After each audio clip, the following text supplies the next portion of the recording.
Melizmatik mashq deganda aynan o'sha nolalarni ishlatish, ya'ni qanday qilib ishlatish, o'sha ayniqsa nim pardalar orqali qanday qilib ishlash. Boshida masalan kichkina bir to'ladan, yarim to'ladan boshlanadi. Keyinchalik o'sha mashqlar kengayib borib, bir katta bir musiqiy ohangga aylanadi. Musiqiy fraza deymizmi? O'sha frazaga musiqiy matnga aylanadi. Misol uchun oy oy ay.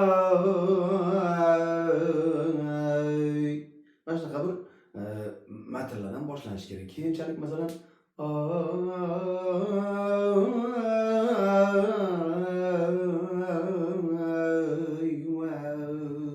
deb tushib keladi.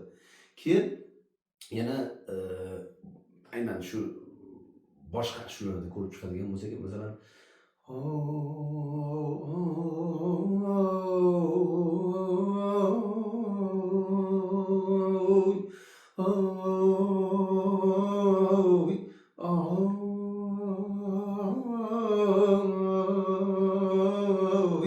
hay joning manay.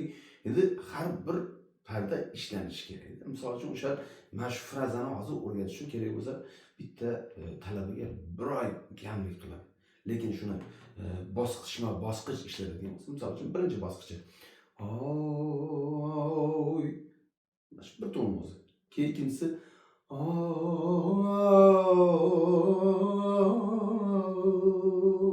o'shani ikkinchi bosqich. Keyin oy,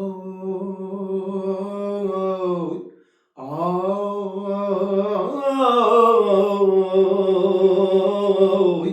asiring manov. Shunaqa qilib turib bosqichma-bosqich talabaga o'rgatilsa, millizmlar joy-joyida ijro qilinadi.